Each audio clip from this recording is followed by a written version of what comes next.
Hello there. I'm Hank, and welcome to my podcast, HankSayz, where we talk all things Marvel, DC, Star Wars, and Harry Potter. Today's subject is the DC Comics event, Flashpoint. But I didn't feel right discussing this without a co-host, so please put your ear flaps together for my amazing co-host, Alan. What's happening today, Alan? Not much, but I'm pretty excited to talk about the comic book Flashpoint today. You read it rather recently, right? Yeah, I thought it was a really good story. My favorite character was Barry Allen, of course. I really think that they did him some justice in that book. Me as well. So, with the introductions out of the way, why don't we move on to the first section of our podcast, the Fast Facts. What is that, Alan? Well, it's the first section of the podcast where we break down the who's, the what's, the whens, the where's, the whys, and the how's of our subject for you in case one of your friends doesn't know what Flashpoint is, so that you can be the one to educate them. So, first off, the fast facts for Barry Allen the Flash is that he is a DC Comics character created by Gardner Fox and Harry Lampert, and he first appeared in The Flash #1. Fun fact, this is the comic that launched the Silver Age of comics for DC.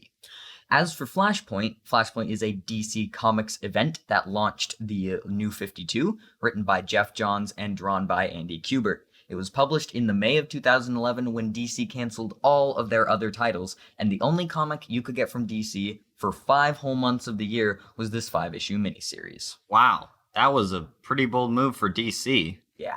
So, what is the New 52? Well, the New 52 is where DC erased all of their previous continuity and created new retconned origins for all of our favorite characters. Retcons means retroactive continuity, or erasing previous things that happened in the universe. Well, that explains the new, but what about the 52?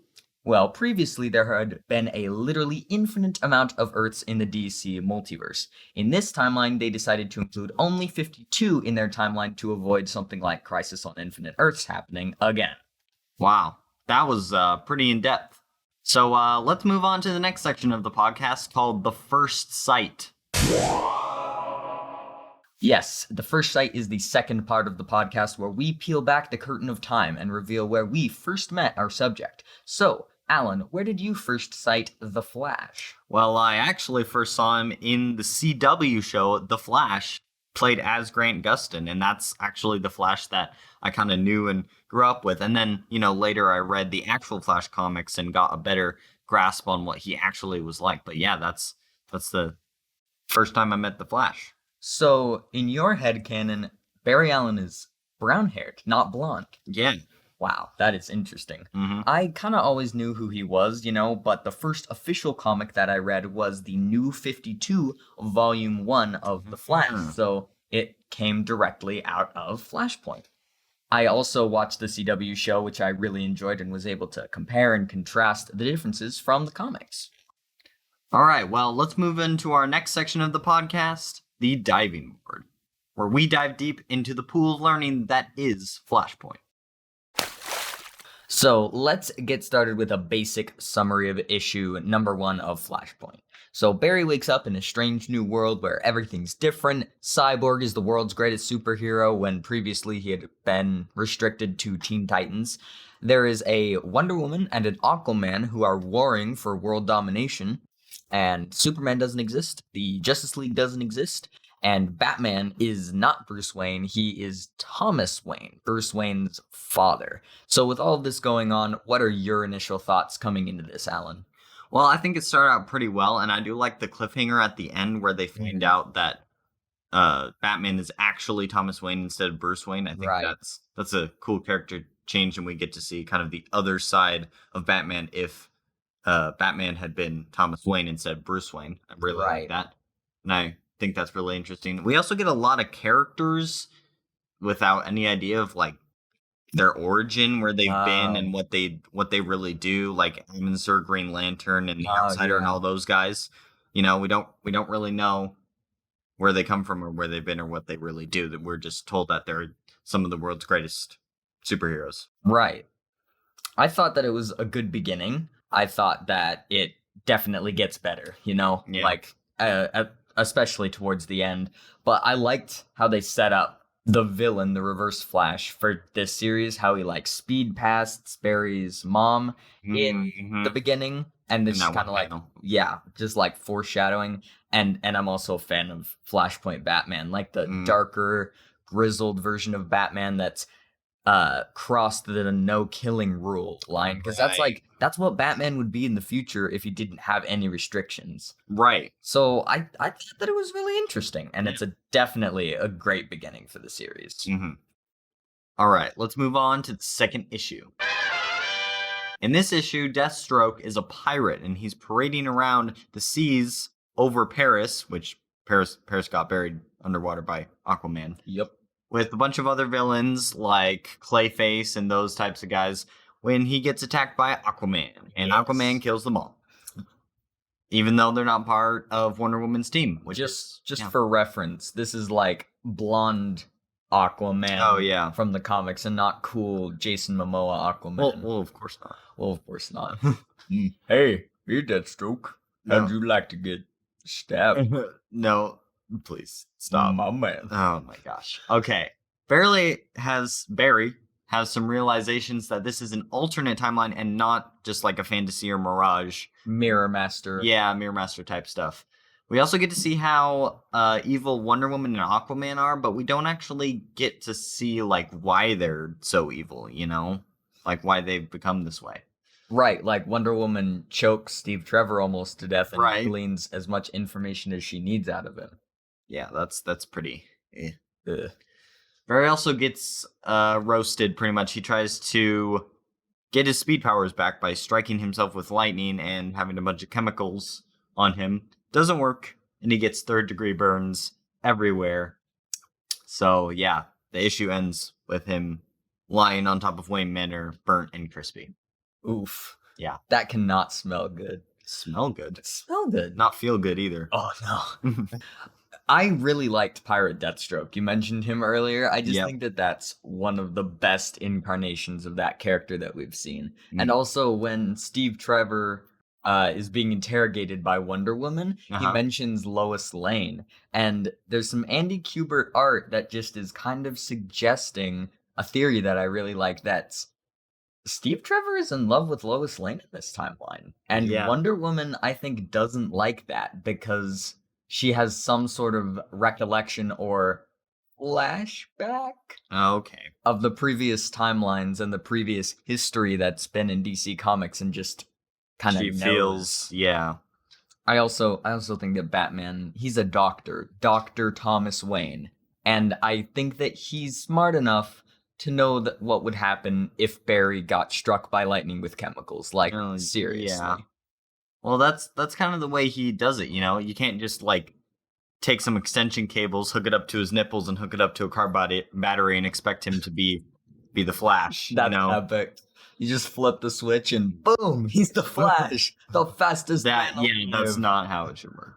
That's some Silver Age nonsense. Oh my gosh. That's the way it's kind of supposed to be, you know? And they also use, like, fairly accurate chemicals, like ones used in CSI work. One of the chemicals that is mentioned is ninhydrin, I believe, and it's used to get fingerprints and stuff off of surfaces. Oh, so they were trying to be accurate with the chemicals that he used. Like you mentioned earlier, we also never get to see why Aquaman and Wonder Woman are so off the rails crazy that they'd start like, the Third World War. Yeah, like they have armies and they're marching, and their Wonder Woman destroyed London and Aquaman drowned Paris. So it's kind of, we never actually get to see what pushed these guys over the edge, so way over the edge like they are. Yeah.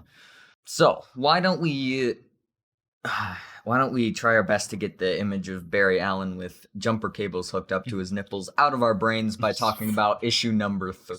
Yes. Okay, so issue number 3 opens with Cyborg and the president talking about the state of the world. Now, Barack Obama, is president during this story, meaning that this story happens anywhere between 2009 and 2017, just to put that in perspective. So Cyborg is discharged of duty by Obama, and then Barry gets re-roasted and gets his powers back and a new costume. So if at first you don't succeed, climb back on that roof and burn your pants off once more. We finally get to meet Flashpoint Lois Lane and the Resistance that they've been talking about for a while, because the Resistance is fighting Aquaman and Wonder Woman and trying to stop the war. And then Barry and Batman, now that Barry has his powers, they team up with Cyborg to try to find this world's Superman, because Flash is like, oh, Superman's the greatest superhero. He's sure to help us. Spoiler, he don't help that much. So, what did you think of this kind of halfway point for the story? Well, I think Barry was pretty crazy to do what he did again. I mean, that's the way he gets his powers, but he did it once and he failed. So what do you think is going to happen the second time? Of course it works because, comic books, but he should have listened to his doctor and not done it again, because Thomas is a doctor. And he prescribed not to do it again. He should have just eaten his apples. Yeah, exactly. We also get, again, a bunch of superheroes that we've never heard of, the Resistance, and we don't get any context for them. They're just a bunch of cool guys that are apparently the Resistance in this war, and they're trying to fight back against Aquaman and Wonder Woman. Yeah, like superheroes like the Canterbury Cricket, and that's not even like a cool name. And Grittifer, who's like an anti-hero. There's just a bunch of... Cool name. That is kind of a cool name, and he's got a dope mask and carries an AK-47 and shoots a bunch of Atlanteans. Nice. But he's just not a very important character, and it's kind of odd that they slapped him into their Resistance here. Yeah. We also get to see in this issue the start of the struggles of Cyborg and his dad, the struggles between them. Oh, right. In the later New 52 comics, they elaborate more on the struggles between Cyborg and his dad, and this was also later implemented into some of the films that DC created. Right. Yeah. I really liked it, personally. Yeah. I like it when they introduce us to a new version of Superman, because it's always, oh, yeah, Superman, yes, he's the world's greatest hero, yes. Yeah. And I like it when they implement different versions or different multiverses, or in this case, super wimpy, scrawny Superman. Yeah. And I also really liked how we got to see, like you said, Cyborg's inner monologue and how he's trying to make his dad proud and the kind of issues that they have there. Right. But I also kind of have a problem with, and you talked about this earlier off mic, we talked about how it's not very story accurate that Superman would just be unwimpy, get a suntan, and then be wimpy again, Right. He just kind of flies off, gets a suntan, crashes back to Earth with a new bad A attitude. Yeah. It's kind of weird. Kind of weird. All right, let's move on to issue 4. Yeah. All right, so in issue number 4, Hal Jordan, who is a famous pilot in this universe and not Green Lantern, is killed while he's trying to drop a bomb on the Wonder Woman and Aquaman war, just basically trying to end the war in general. But he's killed by a bunch of flying invisible jets. The Shazam kids also join the battle after a long time where they just discuss among themselves whether they should do it or not, and they finally decide to do it. So they go to the front lines to the war zone to battle. And then the villain of the story is finally revealed, not to be the Reverse Flash, but to be Barry himself. What? What did you think about this? Well, obviously the reveal of Barry being the villain all along, is great, but I think that this is the weakest issue of the whole series. Yeah, you could just say that the Shazam kids want to join the fight, or like have a couple of panels where they're like, oh, come on, Freddy, let's do it. Oh, okay. It's just kind of like they spend pages and pages arguing about it. That's true. I think that it could be filled with other things, like, say, if we had gotten Hawkman, not Hawkwoman, Hawkman and Zatanna on the Resistance, we could have had some, like, interpersonal, like, talking and being, like, getting ready to fight instead of just showing up, Anyway, I just think that you could have everyone go to the war zone at the beginning of issue 5 and have an entire issue to play with instead of focusing on the kids. But that's just my opinion. What did you think? I don't know. I almost thought it was kind of necessary. I didn't like the Shazam kid drama stuff either. I thought they should have just either done it or not done it, Yeah. I also didn't like Element Woman. That was completely unnecessary. She is completely unnecessary. Really? Yes, she's just a ditzy airhead. Honestly, but she's such a big part of the Justice League solo series by Geoff Jhons. No, I don't like her. No. You're making all those Element Woman cosplayers cry out there. There are no Element Woman cosplayers. If you are an Element Woman cosplayer, we will tell you how to contact us at the end of the episode. Please stay tuned. Oh, yeah, sure. We also get to find out that the Reverse Flash isn't the villain, and it's all Barry's fault because he's actually the one that changed the timeline, and he actually went back to try to save his mom again. It just is too much. Right, yeah. At some point, he should just realize that he can't go back. He can't go back. Yeah. All right, so let's get started with the 5th and final issue. So Barry fights the Reverse Flash on the battlefield and realizes that I ruined the lives of my friends and family by running back to save my one family member who's dead. And he realizes that it's all his fault. And then he fights Eobard Thawne, and Eobard Thawne kicks his trash and lays him out on the battlefield. And he's all like, "Oh, now I can kill you because we are no longer tied in history, mere time travel, mere..." Then he's stabbed from behind and killed by man. Dr. Thomas Wayne with the awesome one-liner of, "Doctor's advice, when you're in the middle of a war, don't stand still." That's more of a two-liner. Whatever. It's the same line. Okay, yeah. Anyway, well, I guess that's true. The Resistance show up. Great. Bit late there. Yeah. And Superman shows up and starts squishing people. And a massive earthquake from all of the fighting and Aquaman's massive tidal waves basically destroy every major continent on Earth. It basically kills millions and destroys the world. That's sad. And Batman is dying because, Earthquake, rocks moving and such. Ah, yes. And Batman gives Barry a letter that he's written for his son Bruce, and he tells Barry to fix the timeline. And after a very meaningful conversation with his mother, Barry runs back in time, and he fixes the timeline. And at the very end, he runs to the Batcave when everything has been fixed, and he gives Bruce the letter from his father and explains to him everything that has happened. And Bruce reads the letter, and he just starts to cry, and he looks at Barry, and he's like, "You're one heck of a messenger, Barry. Thank you." And it just ends with that shot of the Batcave. So heartfelt and warming. Oh, yes. Despite Batman being dark and brooding. So, what were your thoughts on this 5th and final issue? Well, I really wasn't expecting that Eobard would be stabbed from behind by Batman. Like you said, he was standing over Barry gloating about he was like separated from Barry, and now he's this all-powerful being that can't be tied to history or whatever. And then Batman just stabs him and ends it there. It's ironic because Batman has no superpowers, and the Flash is certifiably overpowered. Right. It's just stab, and it's all over. I just think Eobard got kind of cocky there. Anyway, Superman got a suntan and came back and squished people. So he squished the Enchantress, which is also a little known villain / superhero. She's part of the Secret Seven and is most often a supervillain. Oh, that's sad. And yeah, he just proceeded to punch a bunch of people.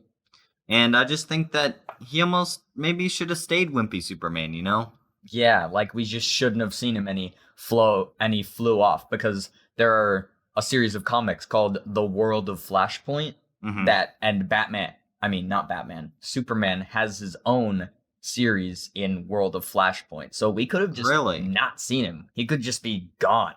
Yeah. And then we could see where he went and what he did in the World of Flashpoint tie-in. Yeah, definitely. I also feel like Barry should have gotten by now. I can't elaborate on this more. He shouldn't have gone back in time to save his mother, because otherwise none of this would happen. Right? Otherwise we wouldn't have all of these useless reboots. Exactly.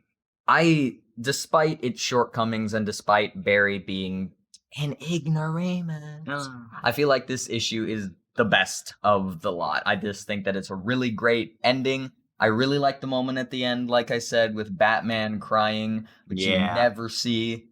And I think that it's just the final battle art by Andy Kubert is just like it's just incredible, and it's a ride, and it's really fun to look at. Yeah, definitely. And sadly, it wasn't actually that important. Wait, Batman crying? No. That's very important. Oh, okay. At the time of this recording, though, we've already seen yet another reboot. Oh, 52. no. Yeah, DC loves their reboots. It's called DC Rebirth. It's kind of a soft reboot, but if you'd like to learn more about DC reboots and Rebirth in particular, we'll tell you how you can do that in the next section of our podcast, The Shameless Plugs.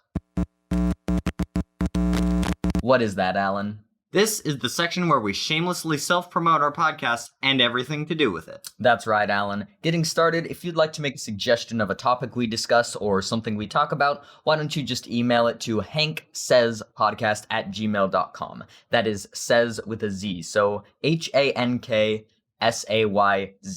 podcast@gmail.com. That's right. Now, please listen and follow us on Spotify so that you'll be notified when we upload an episode. Also, subscribe and hit the bell on our YouTube channel, Hank Sayz. If you'd prefer to listen to our episodes over there, we'll have a catalog, and there won't be any video attached to it. It's just going to be the audio. Yeah. Now that we're done with the shameless plugs, it's time to head to our final section of the podcast, the guessing games. Boing! That's right. The guessing games is the section of the podcast where we make sure you listen to all of our self-promoting, and you get to hear us play some games together. Yeah. What's our game today, Hank? Today's game is called Hinting at Who. Alan, today it is your challenge to guess which superheroes were hinted at but not shown in Flashpoint. Do you think you can handle it? I think I can. All right, so there are 4 characters that are hinted at and are slightly different from the way we know them. Your first hint, guess number 1, is Julian. Ooh, Julian. Could be hinting at some sort of Dr. Alchemy or something like that? You're like close. Julian Albert? You're close. Dr. Alchemy. Was there like a Mrs. Alchemy? I feel like there was something to do with alchemy. That is correct. Miss Alchemy is really? Your first. Yep. They, at the beginning, Barry and Forrest, his coworker, said that they've been pulling all-nighters trying to figure out Miss Alchemy's murder. Ooh, yes. So, you got 1 point there. Yay. So, your second hint for the next character is Laugh. Laugh. Oh, this is easy. The Joker. Yes. He's never actually seen. Actually, fun fact, this Joker is female. What? Yes, so this Joker is actually, wait for it, Martha Wayne. That's not possible. Yep, she didn't die in Crime Alley, and the experience drove her insane, and now she is the Joker. So when, at the beginning, Batman is cornering Yo-Yo at the building and is like, "Where's the Joker? Tell me where the Joker is." That's why, is because it's his former wife. Wow, that is crazy. All right, so your third hint for your third character is Collar. Collar. You know, I don't really know about this one. Don't know a lot of superheroes with collars. Is it Doctor Strange? Dude. That's DC, right? You're dabbling in the dark magic. Oh, okay. I'm sorry. I really don't know. All right, you're gonna get this right as I say it. Okay. It's Crypto the Superdog. Oh. As they're finding Superman, they see Crypto's skeleton. Right. They've dissected Crypto at Project Superman. So that's what I meant by collar. That's so sad. Collar. Oh, yeah, I remember that. All right, so you've got 2 points so far. Your fourth and final hint is Shaft. Does one of the characters have, like, a weapon that's a shaft, maybe? No. Oh, wait a minute. Green Arrow. He was mentioned. That's the name of the missiles. Yep, that's right. They mention the Green Arrow and that it never misses its mark, and that it's a missile made by Queen Industries. Okay, so your overall score is 3. You got 3 out of 4 points. That's 75% for all of you people who do math. And all of you people that don't. Wait, 75%? That's exactly how much of Barry's body was covered in third-degree burns. Oh, how fitting. Well, looks like it's about time to end the podcast for today. Thank you for tuning in to Hank Sayz, where we talk everything Marvel, DC, Star Wars, and Harry Potter.